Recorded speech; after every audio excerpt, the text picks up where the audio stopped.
पिछले समय में 28 सितंबर को कॉन्स्टिट्यूशन क्लब में तीसरा मोर्चा गठित करने के बारे में मीटिंग बुलाई गई थी और उसमें तीसरा मोर्चा गठित करने के लिए 32 पार्टी के लोगों ने सहमति दी थी। अभी जो 1 महीने तक लगातार हम लोगों ने टेलीफोनिक कैंपेन चलाया तो लगभग 77 पार्टियां जो है, जो छोटी छोटी पार्टियां हैं, ये नहीं कह सकते कि बड़ी पार्टियां हैं, छोटी छोटी पार्टियां हैं, मगर ऐसी लगभग 77 पार्टियां हैं। उन्होंने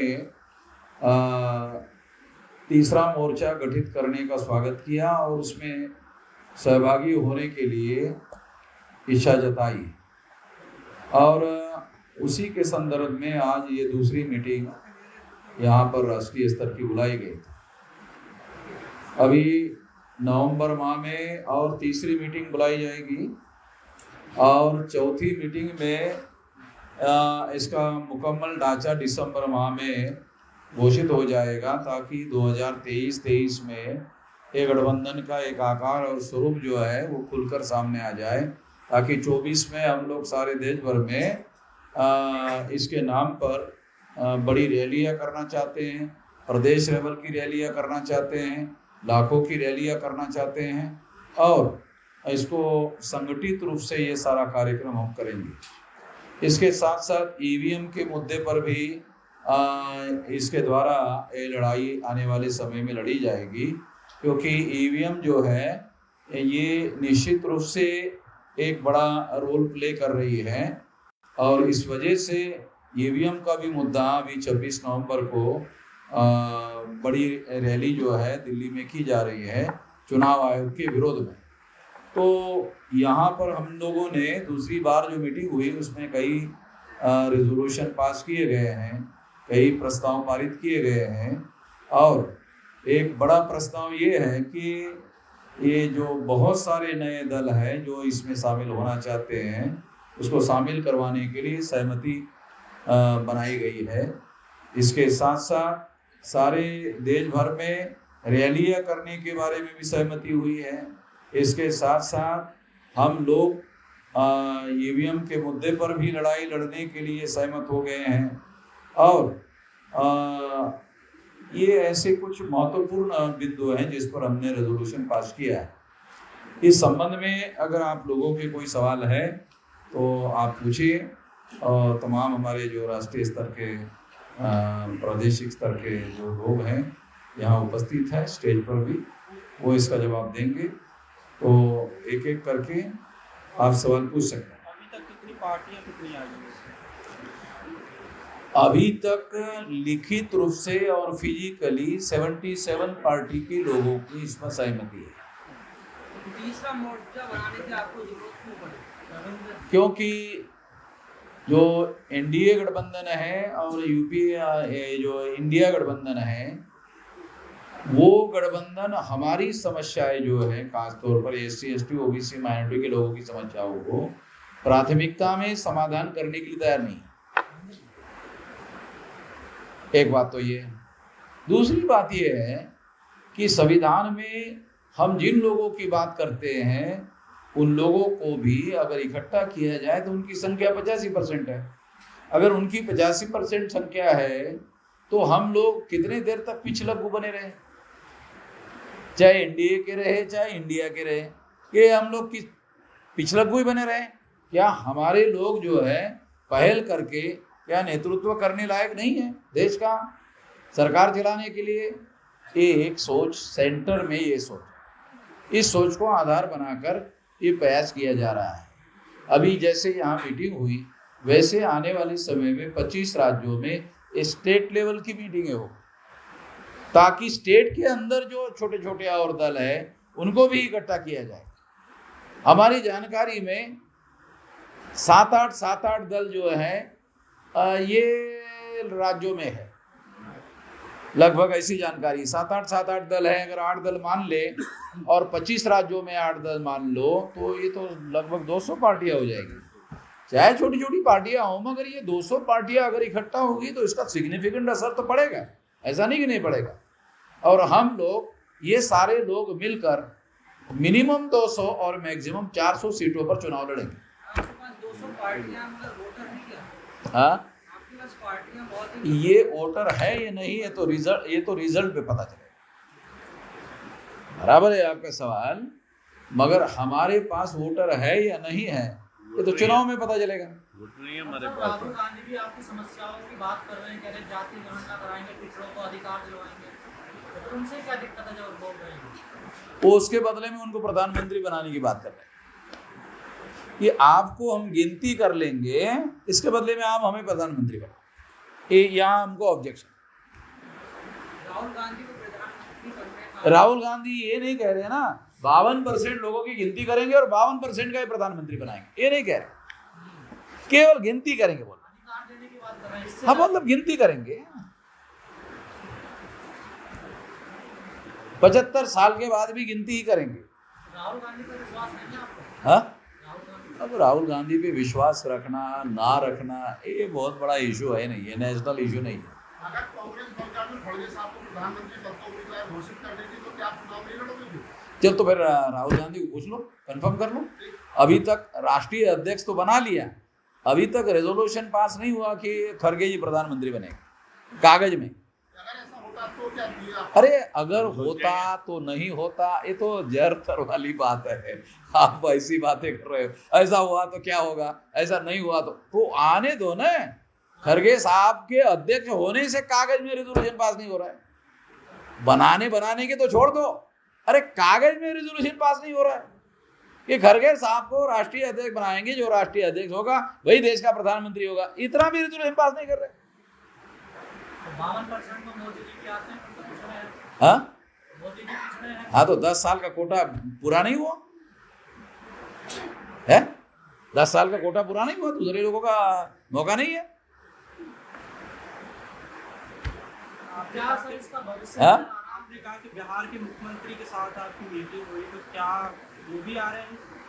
वो तो व्यापक गठबंधन करने के दिशा में वो ये सोचते हैं कि हम लोग सारे लोग मिलकर चुनाव लड़ें, वो तो स्वाभाविक है। देखो जितने ज्यादा से ज्यादा ये जो छोटे छोटे दलों का हम लोग प्रयास तीसरा मोर्चा कर रहे, वो कोशिश कर रहे कि तीसरे मोर्चे के लोग भी साथ में आए। अखिलेश यादव नाराज हो गए गठबंधन से, क्या उनसे बात हुई? इंडिया गठबंधन से नाराज चल रहे हैं तो वो कांग्रेस से नाराज है।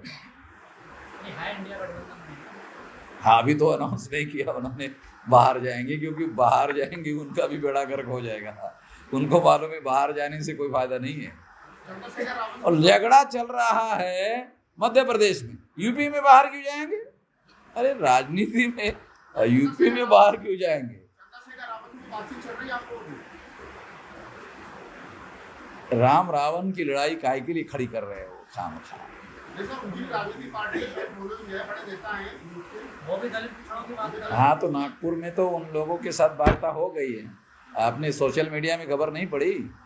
हाँ, ये जो राष्ट्रीय युवा प्रेसिडेंट है, बात हुई कि नहीं?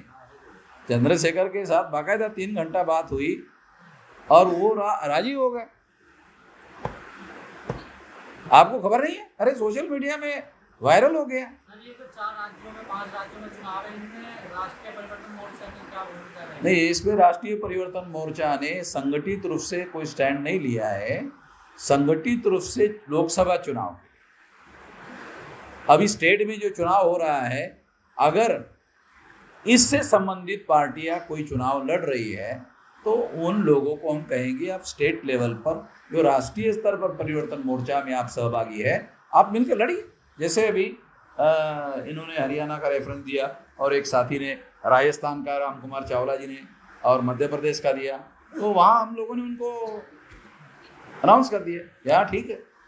अभी एक साथी ने कहा कि 3 लोग जो साथी चुनाव लड़ेंगे तो राष्ट्रीय परिवर्तन मोर्चा के जो लोग वहाँ हैं वो उनका समर्थन करेंगे। आपके बैनर पर माइनॉरिटी लिखा हुआ है, क्या आपके हाँ? पास आपके बैनर पर माइनॉरिटी लिखा हुआ है? हाँ, माइनॉरिटी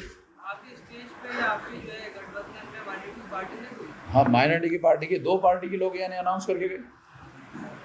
2 पार्टी के लोग जो है बैठे हैं। हाँ। बैठे भी है। दो राष्ट्रीय स्तर की पार्टियां हैं मुस्लिम लोगों की। बसपा से कोई बातचीत हुई आपकी? हाँ, बसपा से? नहीं, बहन जी ने अनाउंस कर दिया कि वो अकेले लड़ेगी। बातचीत करने का भी तो कोई आधार होता है ना। अगर मान लो को पार्टी का प्रेसिडेंट घोषित कर दे कि हम लोग मिलजुल कर भी चुनाव लड़ने के बारे में सोच रहे हैं, तो फिर तो आदमी भेजा जा सकता है। राजनीति में सब संभव है ना सर? हाँ, संभव है, मगर ऐसा संकेत भी तो हो। संकेत भी नहीं है। संकेत होते हैं ना, अकेले लड़ेंगे। बहुत बार कैसे होता है, पॉलिटिकल पार्टी के नेता अकेले लड़ेंगे ऐसा कहते हैं, तो पत्रकार लोग आप पूछते हो कि कोई आएगा तो क्या आप विचार करेंगे? तो कहा हाँ, विचार करेंगे। जैसे बहन जी का कोई प्रस्ताव आता है, हम भी विचार करेंगे। सर, बैनर तो आपने लिखा माइनॉरिटी। हाँ? बातचीत हुई है? हाँ, मैसेज आया, मैसेज आया। अभी हैदराबाद से तो आया, मैं कल से। यूपी में भी गठबंधन हुआ था, उनसे आपका टूट गया था कुछ दिनों से। हाँ, यूपी इलेक्शन में भी ओवैसी के साथ गठबंधन हुआ था, कुछ दिनों में भी टूट गया। और 2-3 दिन में ही, ज़्यादा नहीं चला। वो मतलब पैसे वाला लेन देन वाला जो मामला है, वो तो फिर दूसरी पार्टी के लोग पैसे के लेन देन टिकटों को बेच करके, अगर मान लो टिकट बेच करके अगर पैसे इकट्ठा करने की बातें हैं, अगर यहाँ भी ऐसे ही चलती रहे तो फिर नया प्रपोजल या नया प्रस्ताव लेकर के काम करने की जरूरत क्या है? अगर वही पुराना ढर्रा चलाता रहे तो फिर क्या मतलब है? हम इधर टिकटों को बेचने के एजेंडे में काम नहीं करें। जो समाज की लड़ाई लड़ने वाला कमजोर आदमी है तो उसको मजबूती देंगे गठबंधन से। सर, इतने बड़े अलायंस है, गठबंधन है देश में, उनका मुकाबला कैसे करोगे आप लोग? उनके पास संसाधन है, सब कुछ है, मीडिया भी आपका तो उनके पास है, कैसे आप मुकाबला करेंगे? संसाधनों वाले लोग ही चुनाव लड़ेंगे। इस समाज में हम लोग संसाधनों वालों को चुनाव लड़वा रहे हैं। ऐसा नहीं है कि हमारे पास संसाधनों वाले लोग नहीं। हमारे पास भी 50 लाख और 1 करोड़ रुपया खर्चा करने वाले लोग हैं। ज्यादा हुआ क्या? इसलिए बोल रहा है, इतने हैं। सिर्फ 2024 में मंदिर बनकर तैयार हो जाएगा तो वोट मांगे जाएंगे बड़े पैमाने पर। क्या बोल रहे हैं? मंदिर बन जाएगा 2024 में तो वोट मांगे जाएंगे बड़े पैमाने पर। मंदिर के नाम पर यकीन है उनको? मंदिर के नाम पर दोबारा लोग वोट देंगे? बजरंग बली के नाम पर कर्नाटका तो बन गया। 22 तारीख डेट अनाउंस कर दी है। मेरा क्या कहना है कि क्या आरएसएस भाजपा को यकीन है कि दोबारा मंदिर के नाम पर वोट मिलेगा? है यकीन उनको? वो ऐसे यकीन की बात नहीं कर रहे हैं कि मंदिर बनाने के नाम पर वोट मिलने वाला है। अगर ऐसा होता तो महिलाओं का आरक्षण का मुद्दा क्यों उठाते हैं? केवल मंदिर का ही मामला खड़ा करते। यकीन नहीं है उनको कि मंदिर के ही नाम पर वोट मिलेगा।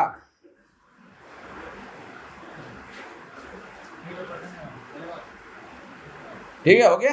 हो गया। ओके, ठीक है, धन्यवाद।